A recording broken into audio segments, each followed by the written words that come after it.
মই মোৰ পোহনীয়া জন্তুখিনিক কি খুৱাই সন্তুষ্ট কৰি ৰাখোঁ তাৰ ওপৰত এই ভিডিঅ'টো প্ৰস্তুত কৰিছোঁ। সকলোৱে চাবচোন এবাৰ, ভাল লাগিলে জনাব, আৰু আপোনালোকে কি খুৱাই মোক এবাৰ কমেণ্ট কৰি জনাব পাৰিলে।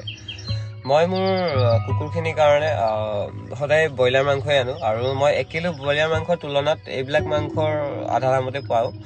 যিহেতু মই ৱেষ্টেড চিকেনবোৰ আনো, যেনেকৈ ধৰক ব্ৰইলাৰৰ ডিঙি থাকে আৰু ব্ৰইলাৰৰ ডেউকাবিলাক থাকে, সেইবোৰ পটককৈ বিকি নাযায়, সেইবিলাক আনো। ব্ৰইলাৰ লিভাৰ আনো, তো মোৰ ৰেগুলাৰ 3 কিলোৰ পৰা 4 কিলোলৈকে মাংস দৰকাৰ হয়।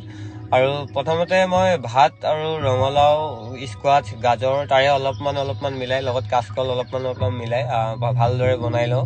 বনোৱাৰ পিছত ব্ৰইলাৰ মাংসখিনি বইল কৰি ভাতৰ লগত, বনোৱা ভাতখিনিৰ লগত মই ধুনীয়াকৈ মিলাই এটা ৰেচিপি তৈয়াৰ কৰি লওঁ। তাৰপিছত ঠাণ্ডা হোৱাৰ পিছত সিহঁতক খাবলৈ দিওঁ, সিহঁতি খায় আৰু ভালে থাকে।